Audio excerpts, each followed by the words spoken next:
A very good morning to you, Nigerians. It is a beautiful Thursday morning, and it feels good to be here. And I'm sure you're always looking forward to join us on U45 Morning Show. Well, I'm Adenike Uweye Ajiboye saying another warm welcome to a Thursday edition of the program. Good morning, Lagosians. Good morning, Nigerians. It's the 23rd day of November. The month is running so fast already. Honestly, I can't believe it when I check the dates. Well, it's good. Christmas is fast approaching. It's the Yuletide season. But sadly, people, this year's Yuletide might just be one of the driest ever.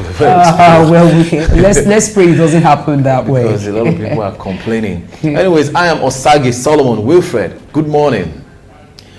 All right, it's nice being here. It's nice being alive, and then we're closer to the weekend. So please get ready to have fun, all the fun you can have this weekend, and be good. Shegun Dilola Adiere is my name.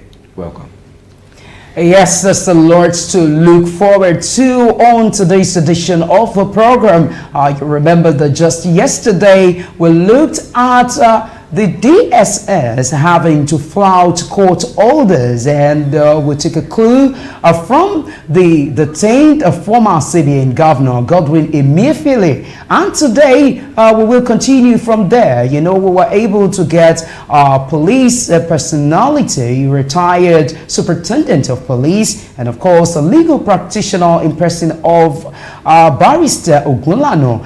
They all faced themselves yesterday on this issue. We'll continue, like I said yesterday. This time we will be getting the perspective of a former director of DSS, and you will agree with me that the topic wouldn't have been well discussed if we don't have the input of the DSS. So these and many more is what to look forward to on this morning edition of U45 Morning Show. So right about time, we will quickly look at the dailies. What are the dailies saying? After which we will look at our hashtags and trends. Shegun, what is happening? Let's know what's on the dailies.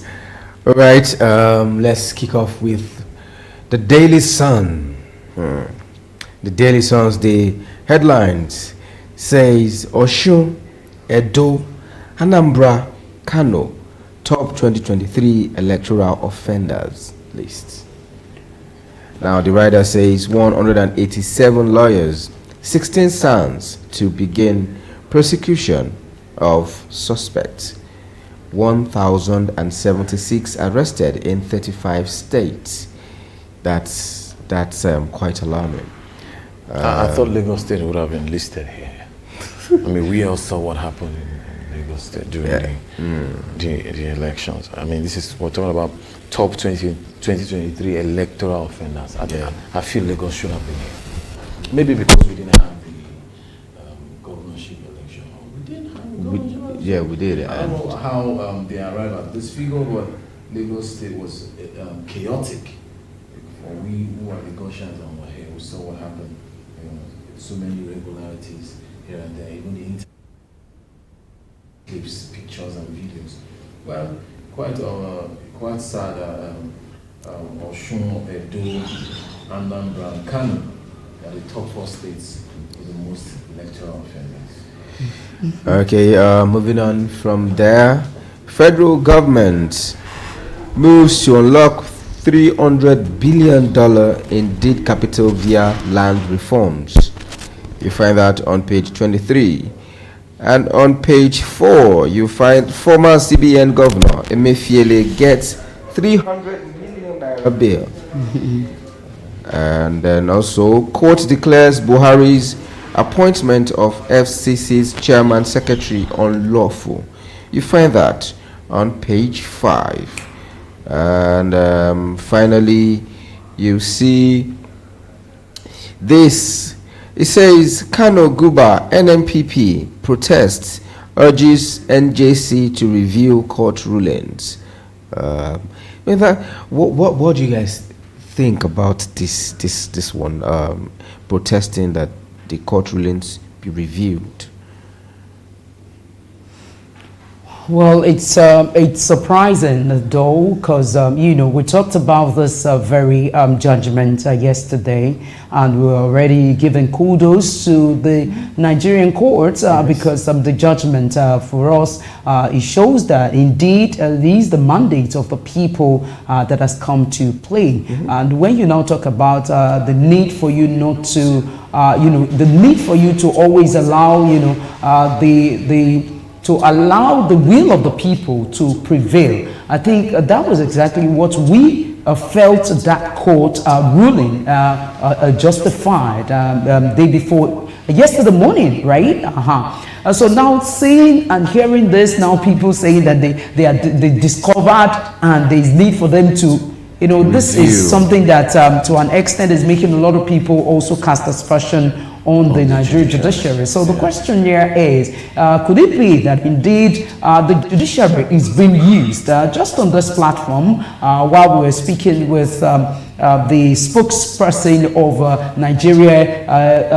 the spokesperson of Nigeria Labour Congress, NLC, in Lagos State. He made it clear here, saying that the government of the day seems to be using the judiciary to strangulate them. And so the way it's looking now, it's gradually looking like some powerful people are using the judiciary to strangulate the people and ensuring that the will of the people is being, you know, is not brought to limelight, and this wouldn't work for us as a nation. This just needs to be checked.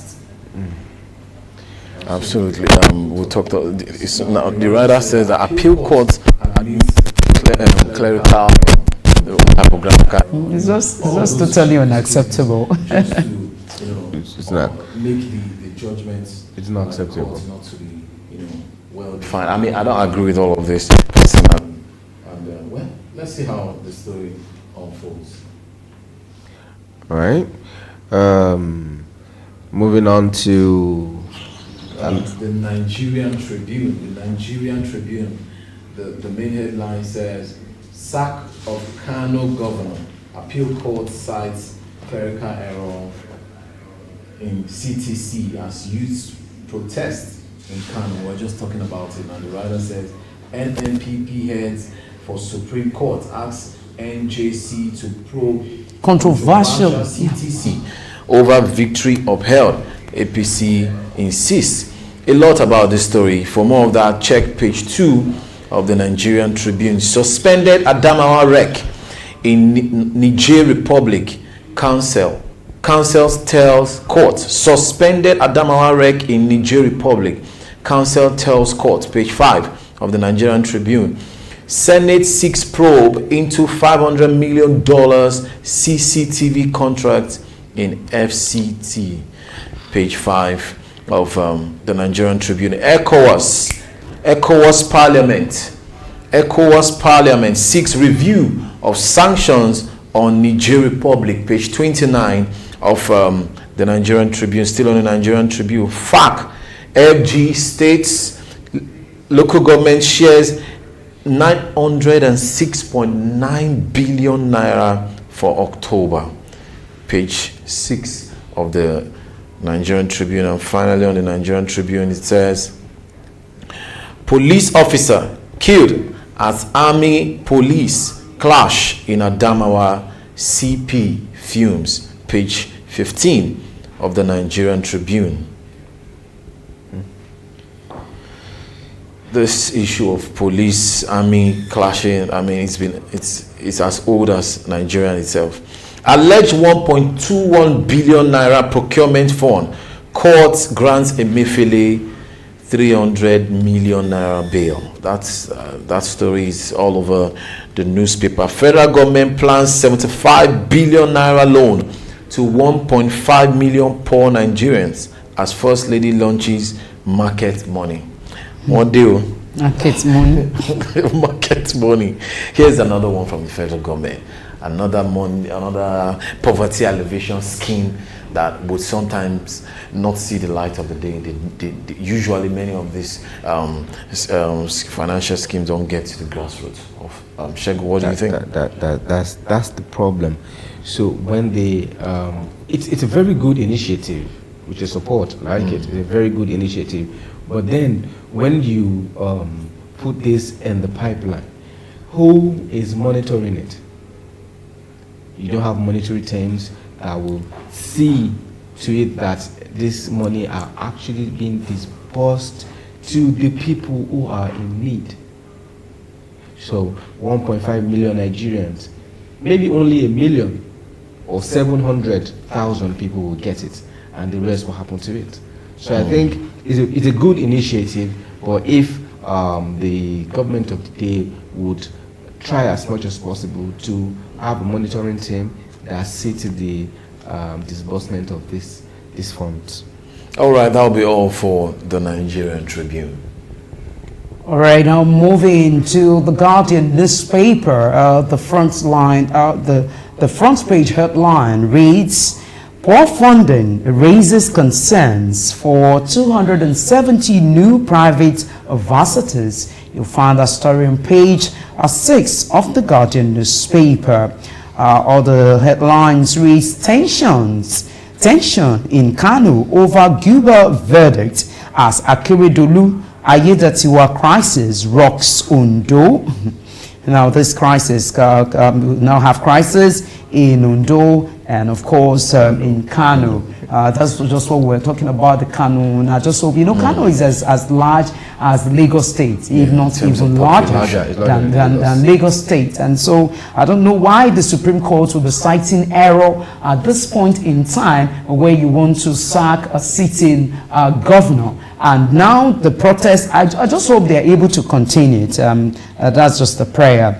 And other headlines on the Guardian newspaper, a Senate laments cyber threats to digital economy, $500 million yearly loss. The stories on page 3 of the Guardian newspaper. Court grants Emiefele 300 million naira bail, orders CBN to update CSO on e-naira. You'll find the story on page 4 of the Guardian newspaper. And now over 200 billion naira exchange rate differential pushes FARC disbursement to 906.96 billion naira. That's some business on the Nigerian Tribune, and you'll find that story on page 18.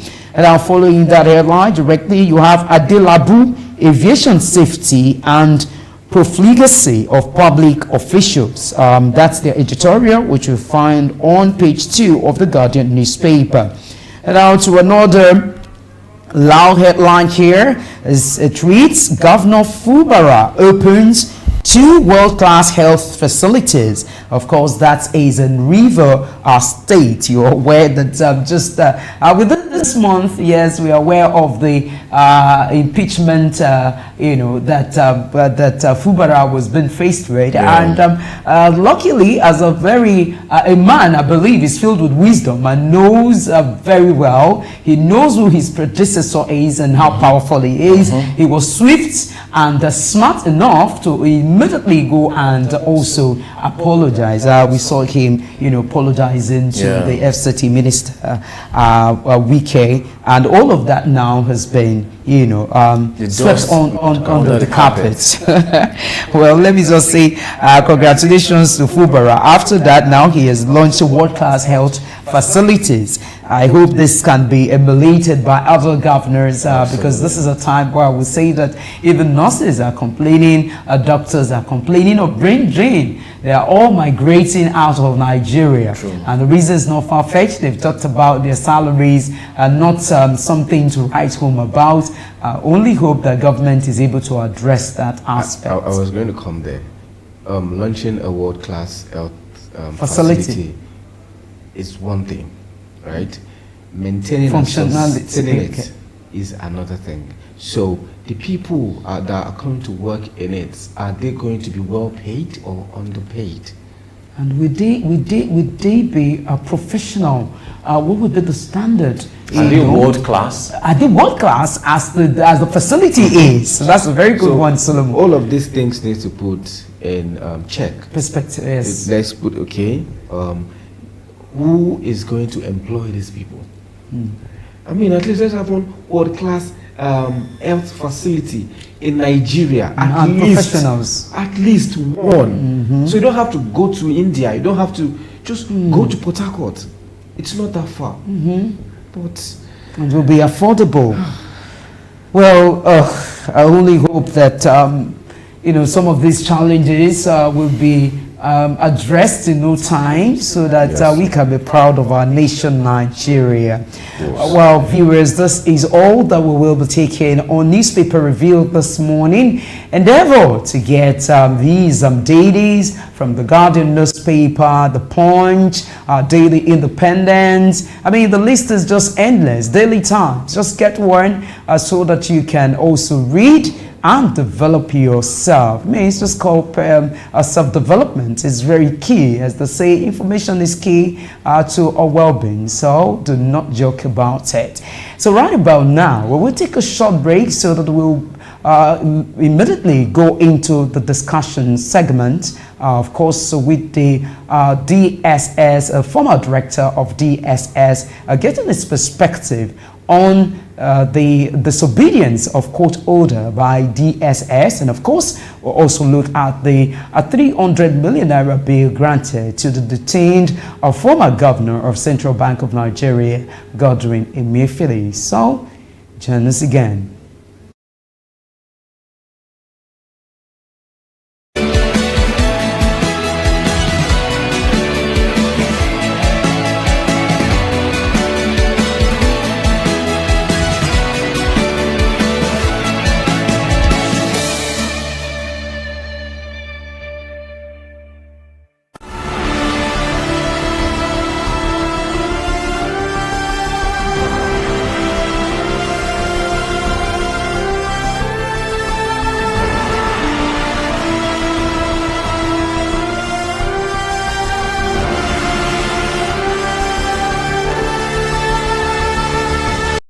Family ties, a thorn in the flesh.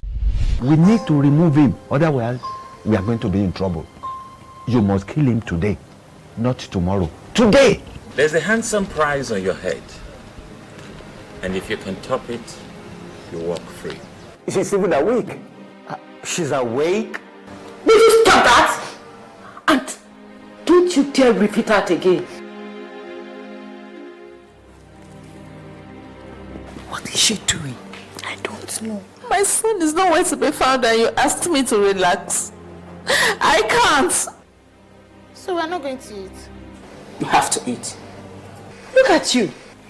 So you actually want to eat that food?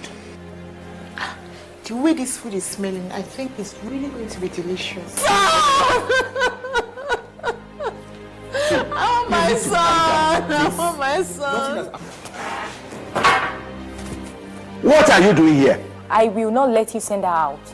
She's your rival, you know. I know she's your wife, and I know it's not right for you to treat her like that. You heard me. Send yourself out before I come back to this house. High Chief Major General James. Good evening. What is good about this evening? Huh? What happened now? Don't mind them. You're not going anywhere.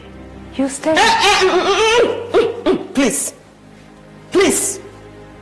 What are you doing out of bed? I needed a drink. You could have called me. I'm not the father of a thief. And that is what your son is. A thief. Stole the document to my house and sold it. And I swear, he's going to rot in jail. It's okay, baby. It's not okay. Hello? Hello?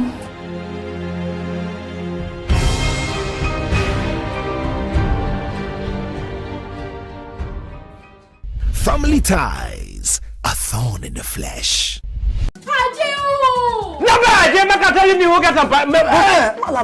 Because they fight all of them, it is always good to live in peace with our neighbor.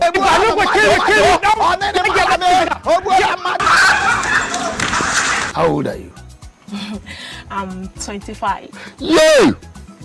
25 years. When people from different backgrounds live together, there is bound to be dispute of boundary, shared amenities. Your favorite TV comedy drama is now wearing a new wife. They carry man, come house. Like, Wait. I've been expecting. Starring your favorite star actors. Face to face rebranded. Mama Sule! Mama Sule! Face you house, they cause kata kata. It's Humor Hangout with Kofi the Guru, your host with the most. Ricky is a virgin. Why are you virginity? I like food and I eat a lot and you don't really see my body. Where's the eat a lot? You don't see my body, that's a special thing. What's the female for Philip? Philip. It can't be Philippines. It can't be Filipina. Philomena. Paul. Paula. Tunde. Tunde no. Like I tell people, it's for you to be great in whatever you do. You have to stay humble and believe that you are a learner. Have you ever been asked to play a romantic role? Of course, I've played romantic roles. Hi, my name is Yabojo, and you're watching Humor Hangout with Kofi the Guru. The second half. Revolution!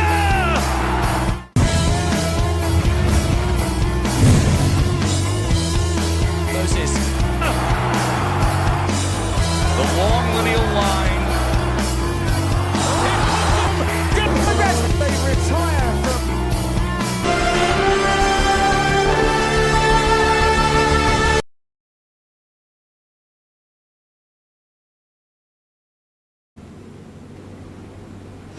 Well, it's glad to have you back and you're still watching U45 Morning Show. Yes, we talked about the DSS having to continue to flout to court orders, and we took a clue from the detained former governor of the Central Bank of Nigeria, Godwin Emiefele. And interestingly, his bail request a hearing opened at the court yesterday. Let me let you know that at Abuja High Court at Maitama, on Wednesday granted bail to the detained former governor of the Central Bank of Nigeria, CBN, Godwin Emiefele, of course, to the tune of 300 million naira with two shutters. But before now, you are aware that he was he was granted bail, and the court ordered that he should be released to correctional service, but officials of the correctional service. But unfortunately, it was a clash between the DSS and, of course, the officers of the correctional service, where we saw that drama that played out at the courts. So today, we want to continue what we stopped yesterday, looking at the implication of continuous disobedience of court order by DSS. How right is this? We are now being joined by a former director of DSS, Deniss Amacree, who joins us live from New York, United States of America. Good morning to you, Deniss. Good morning, Nike. Have you joined us this morning? And I must say that you're really looking official. I want to talk about official things. So let's do it. So let's quickly hit the nail on the head. We are looking at DSS continuous disobedience to court orders. And we are looking at the implication of this on the nation and a verdict of court. First, what's your take on this? Well, I would not put it the way you put it, where you said continuous disobedience of court order. No, I don't think so. You know, the DSS is a statutory government agency that, you know, the rule of law. Many lawyers will not agree, but, you know, is now the particular incident you are referring to about Mr. Emiefele being sent to prison custody. You know, at least right now, events have absorbed the DSS, because you can see that When he was with the DSS, I think he was even having a better deal. A better deal. He was taken care of. He stays in an air-conditioned cell. And then, of course, he eats what he wants to eat. But the prisons are porous. Very, very porous. And at the same time, people do all kinds of things. You saw what the CDS told the legislators yesterday. People sit in the prison and commit crime outside. And why is that so? Because the prisons are porous. They have cell phones all over the place. People are even doing 419 and duping people from prison. And then, of course, we believe strongly, people who has even been accused of lesser amount of money have disappeared when they go into the prison service. Because they will say, oh, the prison was broken and, he has run away. We still have a chief executive who was in charge of the Niger Delta Fund a long time ago, who has run away to New Zealand and is still. People cannot be stealing our money. If you feel that you've not stolen, stay. Stay around until the court date, go to the court and prove yourself. So this saying that the DSS, believes and respects the rule of law. I'm just looking at this. Is it not looking like your statement is contradictory? If you say that the DSS respect the rule of law, why would the DSS now decide to make their own decision? Why would they allow that decision to take place, ahead of the court ruling? Because if DSS indeed respect the rule of law, it means they have to follow the verdict. And if it's been ruled that hand over this personality to the prison services, why would DSS still decide to hold on to him, irrespective of the fact that DSS knows that the person has stolen Nigeria's money and they are trying to work in national interest? There are two things involved here. One is the rule of law. The second one is national interest. It's national interest. Then, of course, we have a situation where the judiciary has lost his trust. There's a trust deficit between the judiciary and the public of Nigeria. I stand to be corrected. But all of us are witnesses to it, whereby, the one court will give a judgment, another court is going to give another judgment, and it makes the judiciary look very funny. Now, remember that the judiciary is the third arm of government. They are also government. You have the executive, the legislature, and the judiciary. You find out that agencies like the CIA or the FBI will go ahead and carry out, certain operations which are of national interest, but which even the politicians are not aware of. Because sometimes politicians become a threat to national security.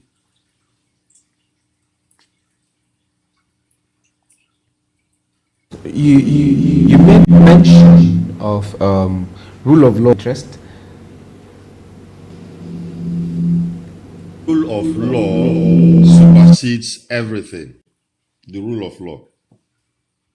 The national interest, not public interest, national interest. National interest is subsumed in the rule of law. That's why if you go to some countries, if you go to the Supreme Court of the United States, for instance, right on the pillars there, it is written, equal justice under law. Equal justice under law. The national interest is subsumed, whereby if you are obeying the rule of law, the national interest is taken care of.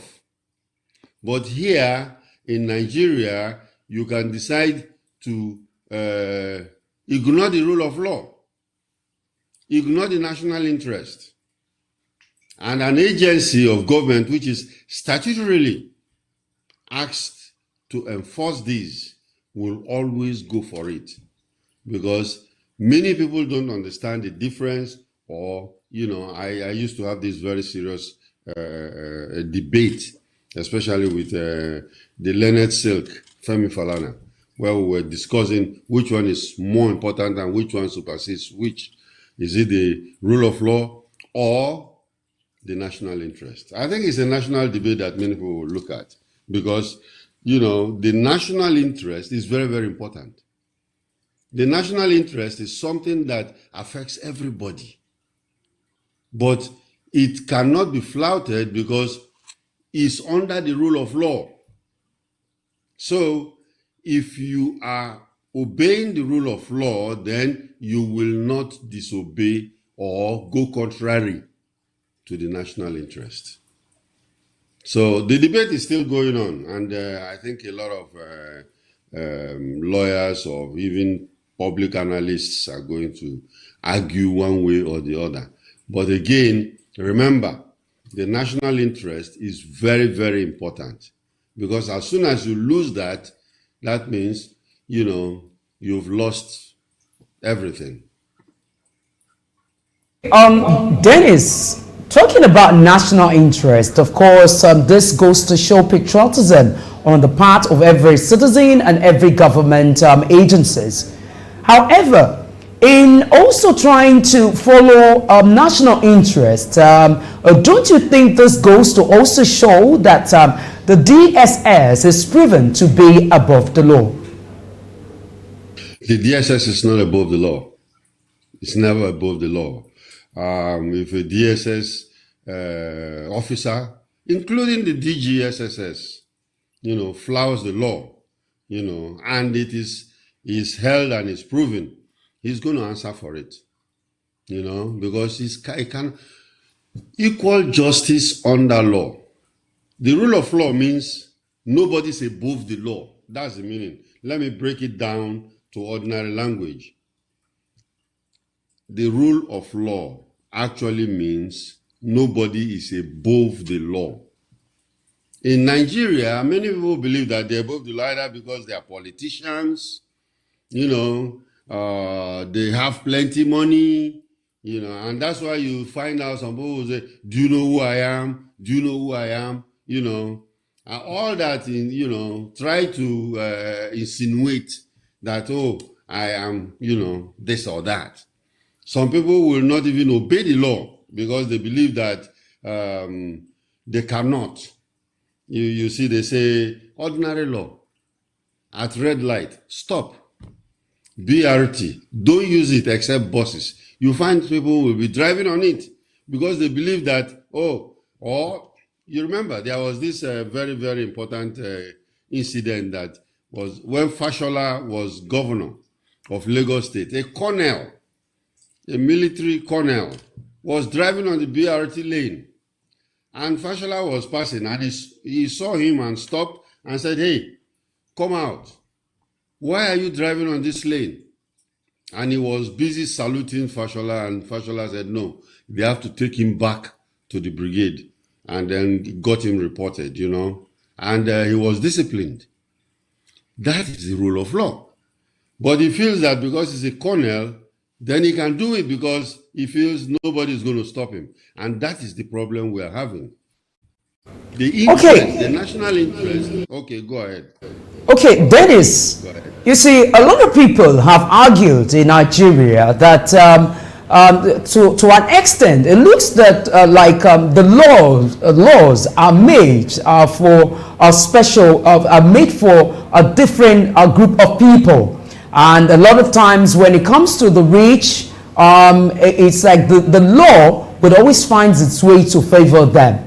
Still talking about this national interest and the rule of law, if you say that the DSS are working based on national interests, then at what point do we then determine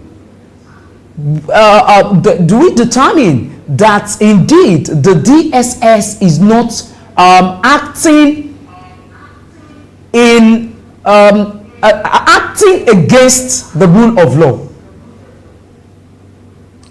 Well, if the DSS acts against the rule of law, it will be recognized. It will be recognized and it will be pointed out, because there are agencies that are responsible for also, and that's what we have been advocating, the oversight is not an agency that does not have an oversight, because especially the Office of the Attorney General, they prosecute the cases that comes from DSS, and they could say this case is watery, it's not good enough, and they will not touch it. The president himself, but don't forget, there is one very important aspect that many people don't remember or they don't know. The DSS is not independent to be doing whatever it likes. Many people, I repeat, the DSS is not independent to do whatever it likes. The president of the country tells them what to do. I remember the first time when they were saying his lawyers, the lawyers of Emiefele came around and said, release him. The court have said that you should release him. Why don't you release him? Sack the DG SSS. Do this, do that, do that. And I came on air and I told them, I said, you people are knocking on the wrong door. The DSS does not even have the power to release him, because their boss have not said so. Go to the instrument that created the DSS. You'll find out.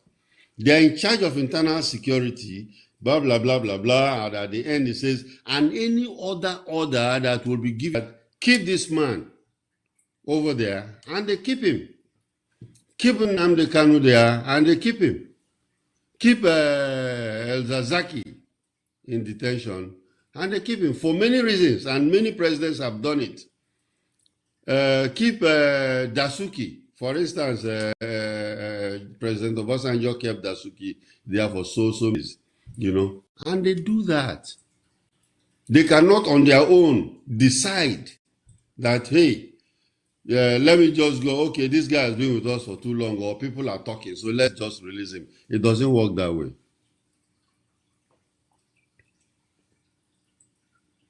Say, which is Sambo Dasuki. I can remember, of course, it was during the tenure of former President Muhammadu Buhari. He kept him there, even when the court ruled that he should be released. He wasn't released. We saw again in the case of El Zagzaki, which you also mentioned. So would I be right then, based on your explanation?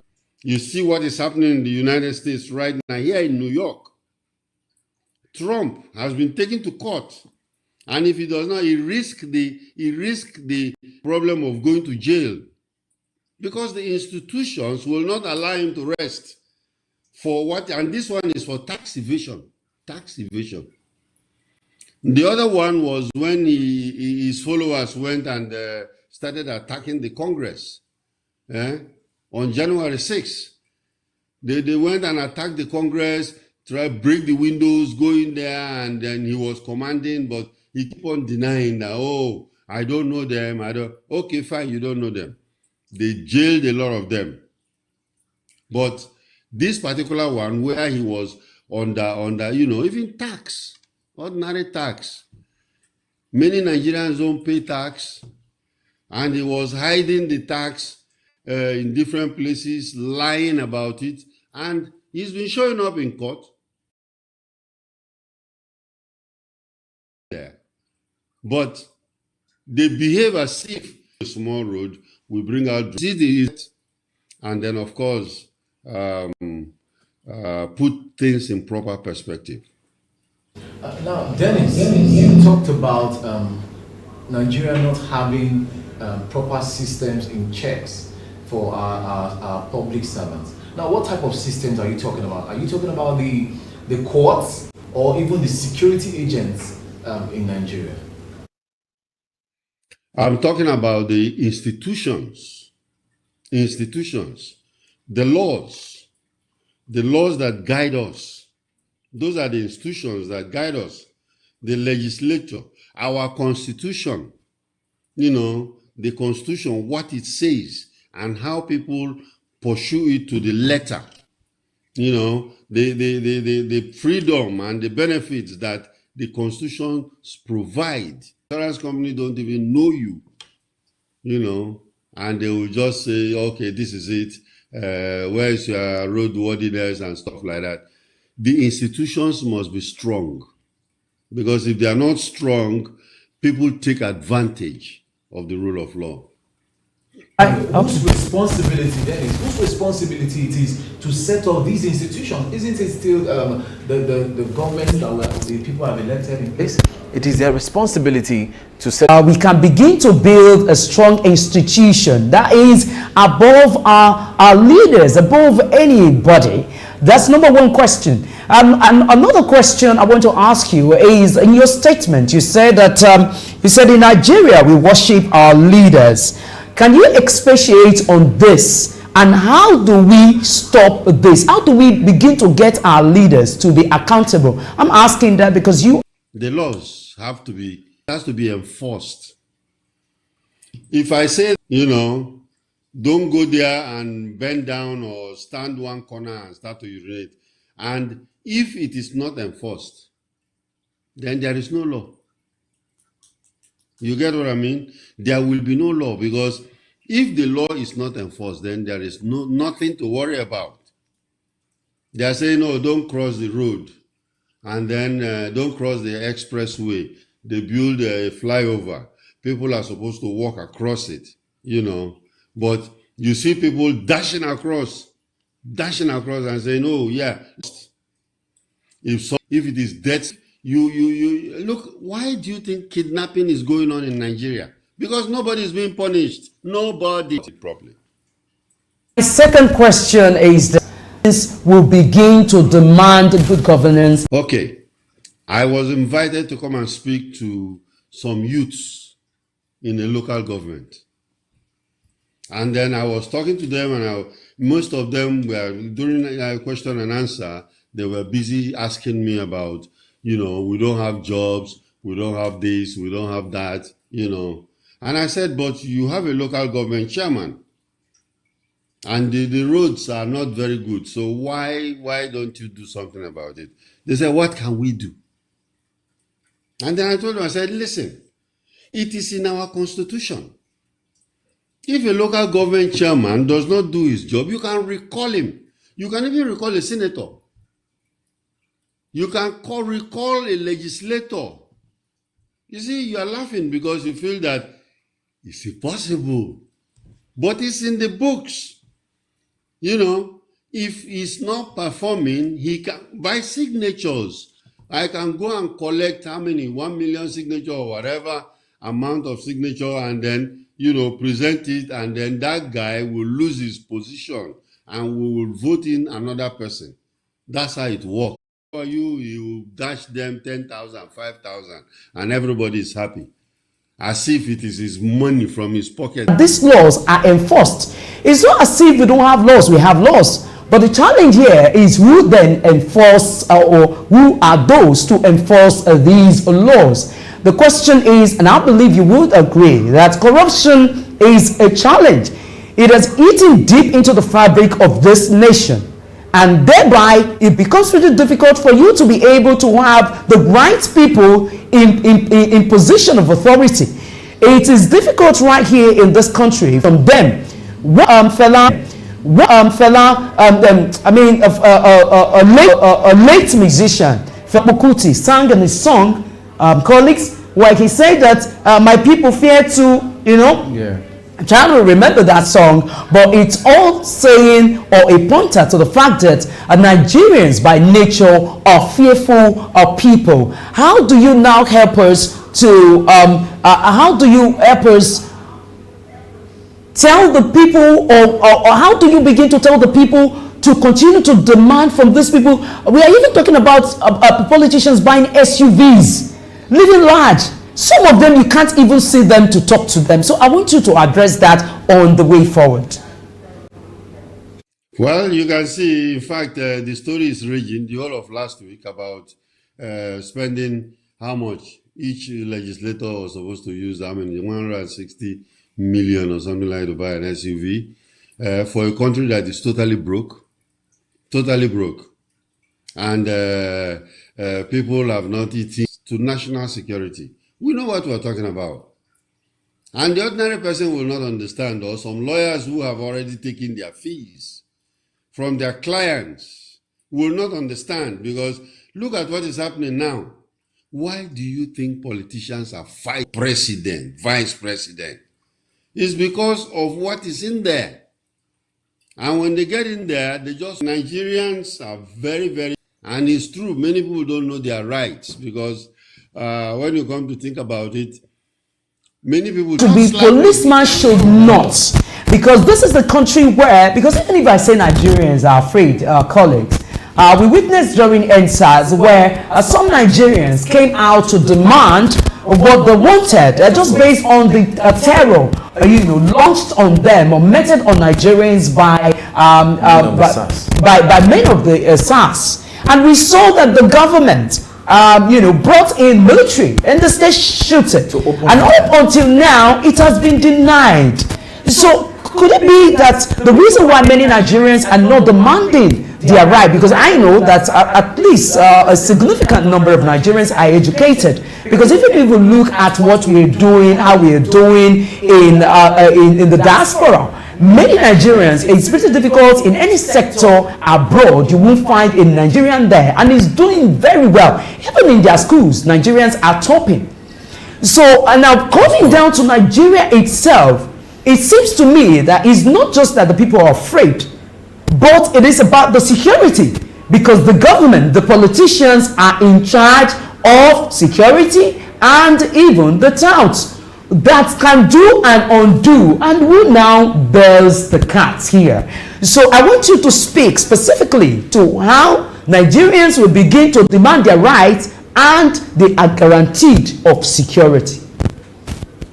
Do you know why they are denying that they shot people during NSAS?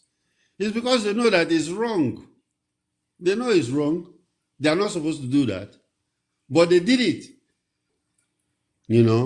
So the thing is that, knowing our rights, there are many agencies that are supposed to do that, including the media, telling people their rights. You have fundamental human rights. What are these fundamental human rights? The right to happiness, the right to congregate with your friends, in a peaceful atmosphere, and demand it, because you see, Nigeria, like I said, poverty is becoming a very big, it's a big problem for all of us. Poverty and corruption. So somebody who is poor does not know his rights, and a policeman will come and he feels that, okay, to survive, let me go and buy a bag of orange and sell it by the road signs, that it is done for. Originally, when the colonialists were here, the police was formed to take care of the colonialists.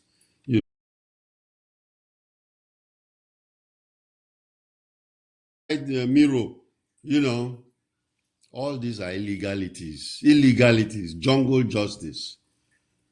Like I said, he cannot even slap you, cannot touch you. But direction coming from